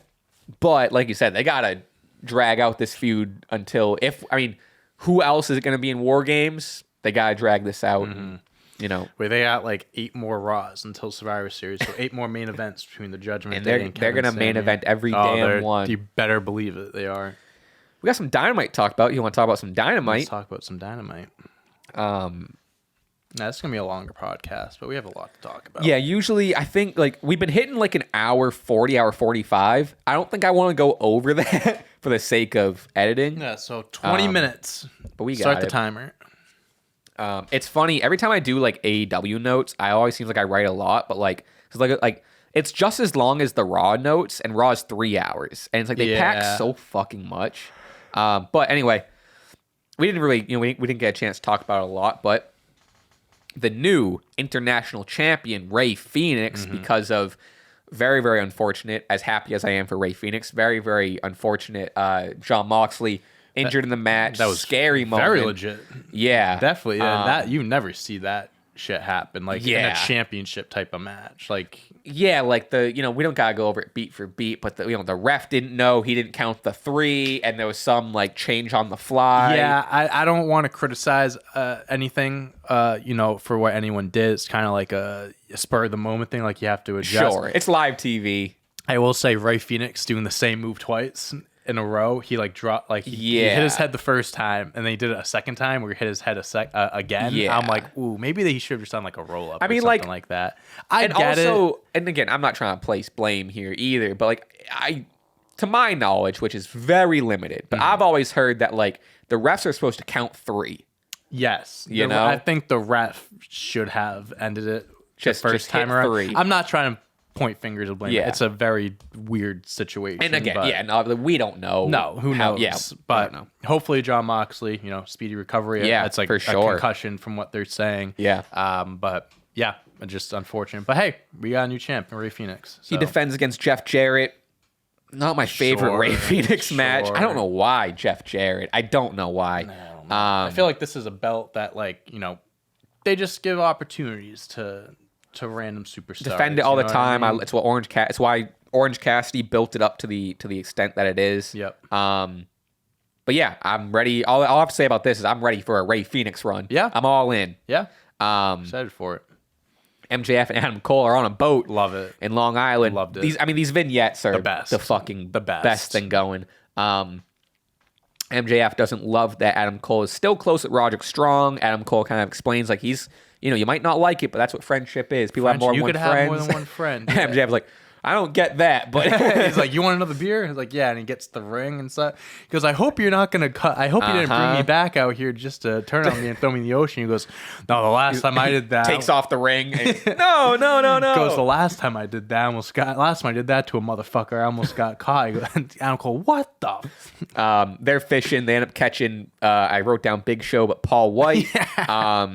I mean, so fun. Even just like that little tease of like the.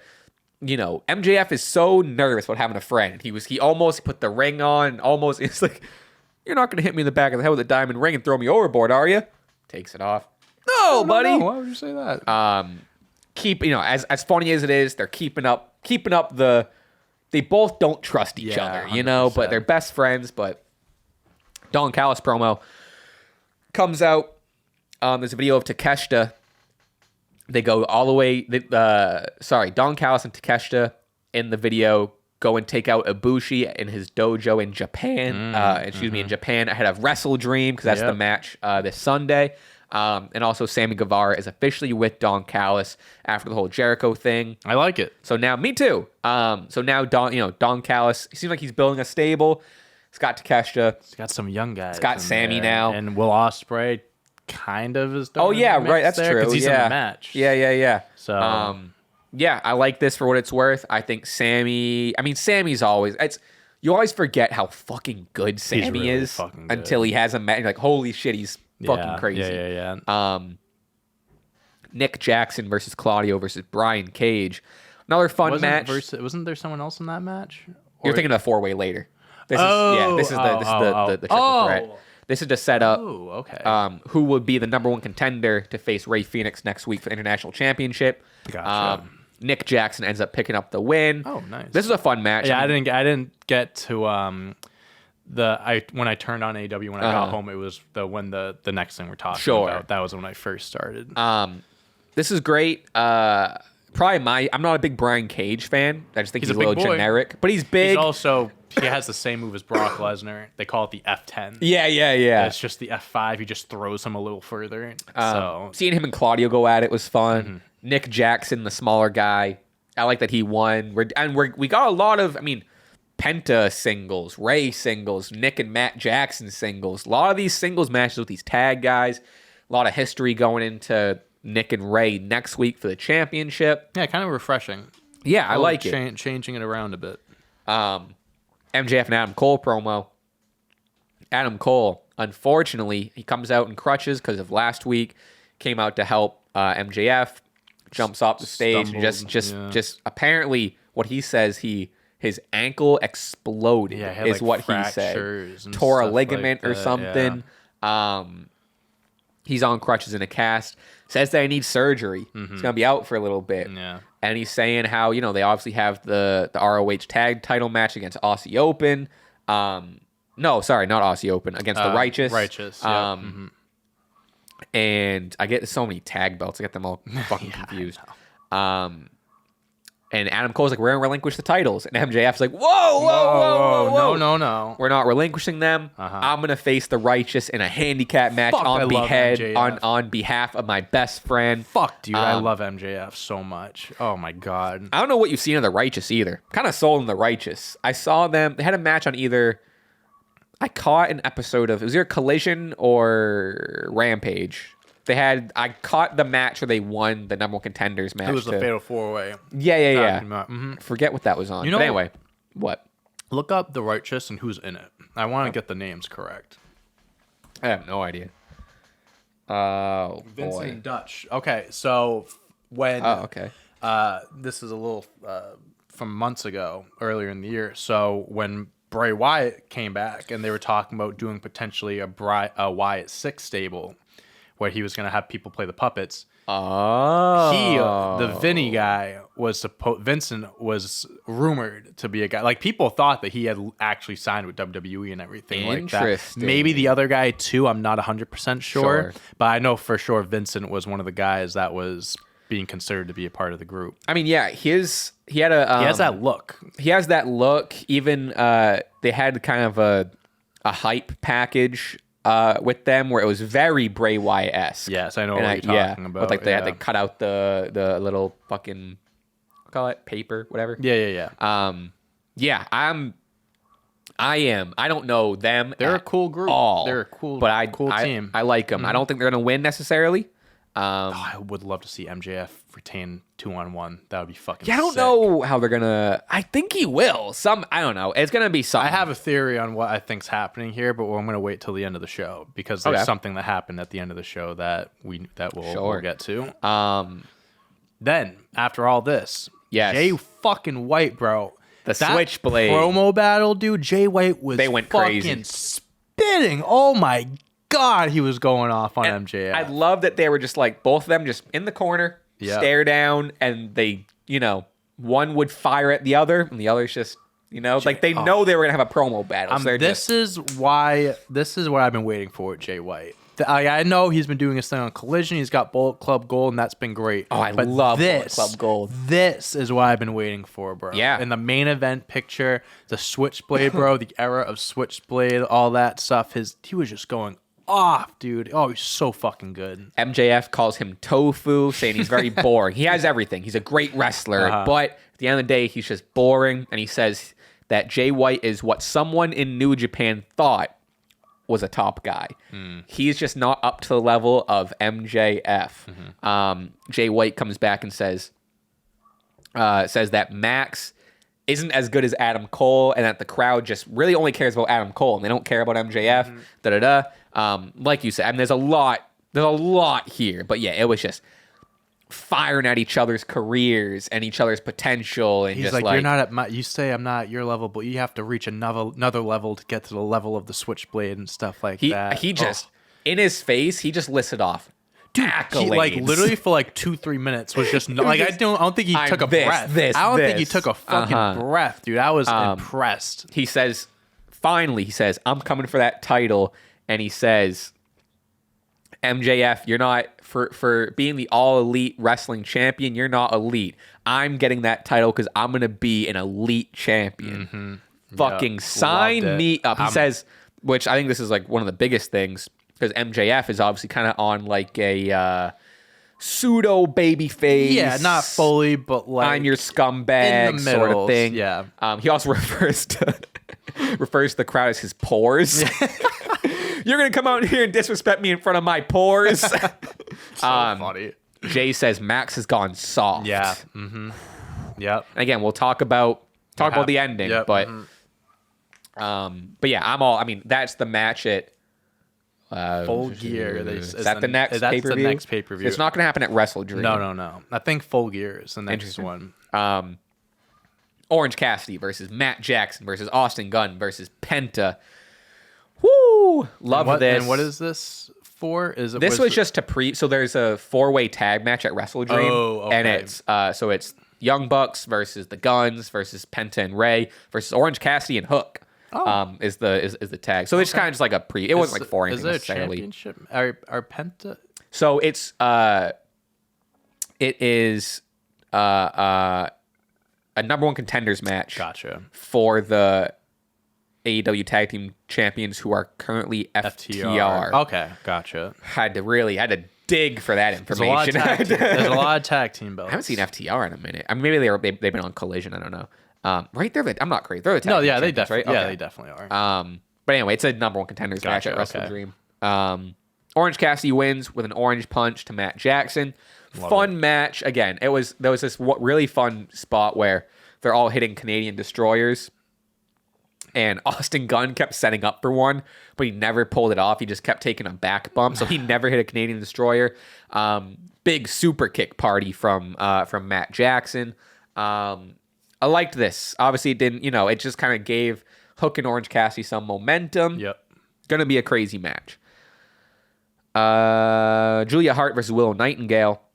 I like Julia Hart's getting some TV time. That's my biggest takeaway. She won last week and she won last night. So she has a match against Chris Statlander for the TBS title at Wrestle Dream. I don't know fucking any match. There's only a few matches I actually know. I mean, they've had 3 pay-per-views this month. Yeah, it's a lot to follow. It's crazy. I know Daniel Bryan's fighting Zack Sabre Jr. Yeah. I'm gonna try to catch it. It's was it next? Is it Saturday? I think it's this. No, this Sunday. Is it the same? It's this Sunday. This Sunday? God, I was gonna say the same Saturday as Fastlane. There's no way.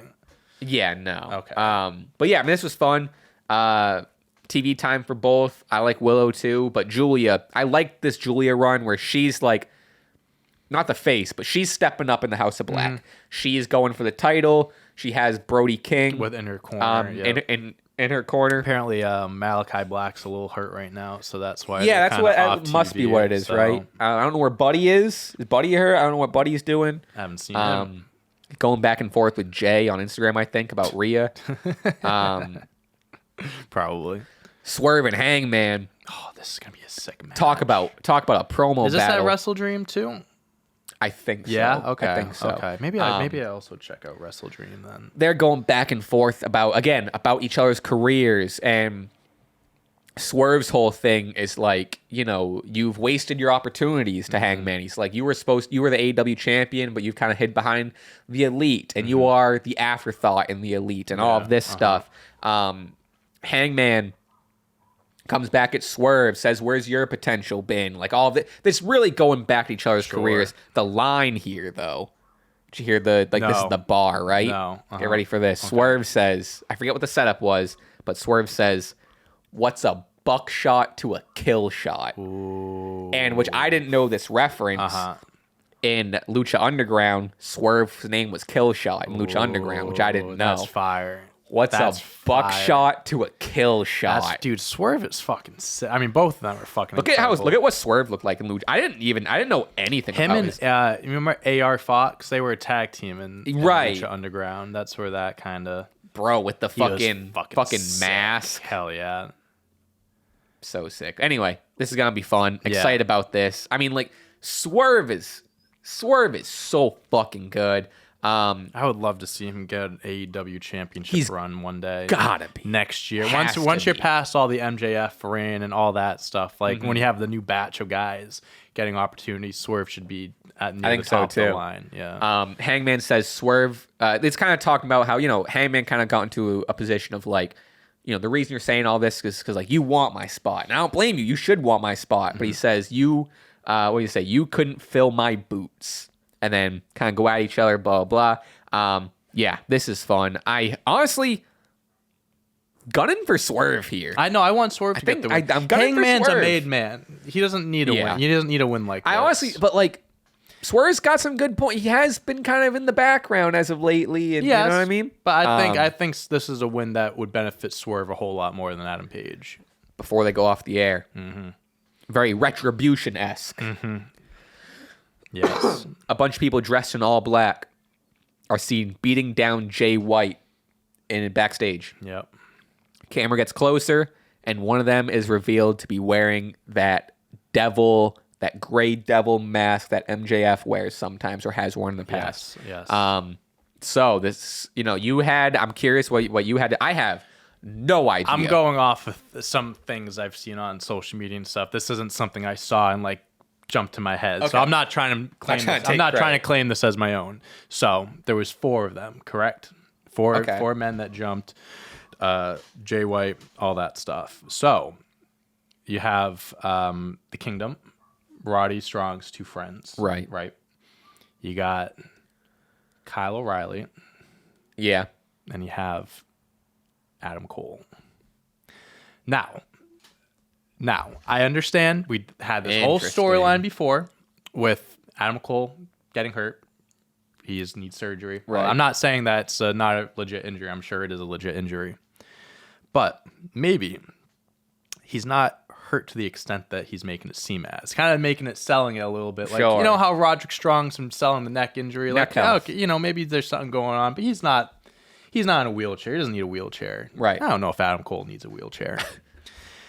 I'm thinking maybe this is one of those, like, this is when the whole Adam Cole heel turn comes into place. Although he's beating down Jay White, which is MJF's opponent, they're kind of framing MJF because that's his mask, right? Because that devil mask. There was this shot, maybe you saw it on Twitter. Well, I don't think it's going to be, I don't know if this is what you're saying, but I don't think that person was MJF. Oh, no, I'm not. No, I don't. No, I agree with that. So that's but you mean like it's MJF's? Oh, gotcha. So gotcha, there's a screenshot from a few episodes of Dynamite a few weeks ago where it's Adam Cole and MJF. Okay. And where Adam Cole was sitting in his locker was that devil mask. Just a little hint, kind of like how I said in the past where they hug. Yeah. And he does the little knife in the back. They're throwing these little hints in there. I do think this is something that drags on a little bit because I do think Adam Cole is hurt. So so maybe the person that was wearing the devil mask wasn't exactly Adam Cole. Oh, crazy. Right? So maybe it wasn't exactly Adam Cole, but he's orchestrating it. I know Bobby Fish was an AW. He's not an AW anymore. I saw people saying like, oh, maybe it's like a Undisputed Era / you know, maybe it's Roddy Strong and Kyle O'Reilly and then the Kingdom type of thing. And Adam Cole's behind the whole thing. And then as Adam Cole heals up, he comes out saying, I was, you know, in charge of all of this, turns on MJF that way. Because I'm still in the belief I never want this storyline to end. I want Adam Cole and MJF to be best friends till the end of time. But if and when they do turn on each other, I believe it's going to be Adam Cole that turns on MJF. Yeah. That's why at first I thought it was going to be the other way around. I think that's what a lot of people thought. But I think now you're kind of seeing that soft spot from MJF and it's real and he's having his only best friend turn on him. I think that's what we're getting to. That's been our speculation for a while now, for sure. I'm not gonna lie to you. I'm kind of sold on what I just talked about. If it's not that, no fucking clue. Like I have no idea who else it could be. Some people were saying, "Oh, maybe it's the recent WWE releases, like Dolph Ziggler and Mustafa Ali and stuff." No, that I don't. I think that's a little too like. I think they also all have compete. If you get released, you have 90 day. So like the difference between that and like an Edge, if your contract expires, you don't have a 90 day. Right. If you get released, you have a 90 day. So that doesn't really add up. I think I'd be curious because obviously they're going to talk. Like I'm looking forward to next week's Dynamite because I think this is a cool cliffhanger. Oh yeah, really cool. We haven't seen a cliffhanger like this in a while. But they'll obviously touch on it, and I'd be curious, like, because obviously it's his mask. They're framing it as it's MJF's responsibility. Exactly. I think he's going to come out and be like, I didn't know who that was. I didn't send those goons. It's like the boy who cried wolf type of thing. No one's going to believe him. You've been this and that. It's like, why would we believe that it's not you? Adam Cole's framing him. Yeah. I think that could work. And again, if it's not that. Or even if it does end up being like an MJF-led thing. Could be. That's an option. That's another thing too, 100%. Really curious who's going to. And I saw like, I doubt who. I mean, like, it's a mask. You can do whatever you want. I doubt whoever was actually in that mask is going to be revealed to be who it was. You know what I mean? Right, sure. I know what you mean. Like in actual real life. But I'm curious. I don't know. I don't even have any speculate. I mean, I guess, like, the Undisputed Era people are probably as close to speculation as we can get. Other than that, so it just who the fuck could be in the mask? That makes me think. I love a good mask reveal. When they have so good. Dynamites from now, when they do the mask reveal, stand in the middle of the ring and just whoo. That's gonna be fire. Can't wait. I can't wait for that. Could be anyone. Don't care. And I just like something like this, like, you know, obviously with the whole fantasy idea of it being Undisputed Era Kingdom type of thing. is Adam Cole, like, you know, sometimes they really play off like an injury, like it being super real. Sure. Maybe when he was running down to the ring and he like started hobbling, maybe it's all storyline. You know what I mean? Maybe it's just, who knows? You know, so it'll be fun to follow along with. Before we get out of here, I'm kind of just double checking some news, make sure I didn't miss anything. But I think we're good. I think we're covered, unless there's anything that we missed. Let's see. I think we're good. Cover our bases. Here's a little. Someone Rayon74 on Twitter just tweeted, and it just popped up on here. Yep. Adam Cole keeps pushing MJF to his limits and used their friendship to weaken him up. First, he made him appear on every show and wrestle more frequently. Then he made him wrestle twice in the same night. Then he hurt his neck, but Max is double champion, so he still needs to wrestle with the injury. Now he tricked him into wrestling a handicap match by saying how much those ROH tag team titles mean to him. I'm not as convinced. I thought it was going to be more groundbreaking than it was. But either way, I mean, that could be even something, too, of like, you know, MJF has to wrestle a handicap match. Yeah. He's going to get beaten up in that handicap match. Adam Cole's weakening him down for their eventual, if they have another match down the road. And like the MJF reign has been, I think we talked about before for a little bit, maybe it was kind of like, not that it ever was dull or anything like that, but now it's like the last few months it's really picked up for me. Like this, at first it was kind of like he wrestled once every month or two, whatever, like a championship. The story wasn't there. The story wasn't quite there, but now it's really picked up. I really like where this is going. MJF has to lose the belt at some point, and him losing it to Adam Cole, his best friend, could be a fucking nice little story to top off everything. Maybe Adam Cole costs him in the Jay White match. Maybe. I don't know. I mean, Full Gear isn't soon, so there's a lot of building to that Full Gear thing. Right. I don't know. Yeah, there's a lot that could happen, but I'm very I'm invested. Bullet Club. Adam Cole is forming a Bullet Club, isn't he? Yeah. Maybe. Yeah. He definitely is. Let me just double check. Or he joins the Bullet Club Gold. Adam Cole Bullet Club. Yeah, he was like one of the early. Oh yeah, no, he's been a part of Bullet Club. But that's what. That's what I'm saying. He's with. Yeah, they have history of Bullet Club. There's a lot. There's a lot to tie in here. Also, we didn't talk about it, but there's an NXT pay-per-view on Saturday. No Mercy. There's gonna be some good matches. I know. I'm gonna wait. Is it this Saturday? Yes. Wedding. Tough. Well, that's why you got your phone. Yeah, watch it. All right, John, can you come up to give your best man speech? Hold on, it's Carmelo Hayes versus... Carmelo Hayes versus Dragunov, Braun Breaker versus Baron Corbin, Becky and Stratton, Dom and Trick. That's going to be a fun match. I saw like a video of his entrance the other day where he's like, everyone's like, whoop that Trick. Yeah, he's over. He seems sick. They're kind of teasing Carmelo and Trick on NXT this past week because... they were going to the ring and goes, we're going to both have gold. And then in the mat during the contract signing, he was just like, kind of like... what do you say? He's like, I'm not Braun. I'm not Dragunov. I'm not... Trick or something. I'm not... he mentioned his name. He like downplayed him, like kind of like making it sound like he's not as good as him. I forget what the exact wording was. And he was like, no, that's not what I meant. There it is. Whoops. Yeah. I'm not Trick. Basically saying like I'm better than all these people. Like I'm, So they're kind of you face these people, but yeah. And then there's a fatal four-way match for the tag team titles. That'll be sick. Noam Dar versus Pete Dunne Butch. That should be a fucking really good match too. It's a good card. Humberto and Angel. That's where they've been. Yeah, kind of. Yeah, they haven't had a crazy amount of appearances, but they are in NXT now. Damn, crazy. Well.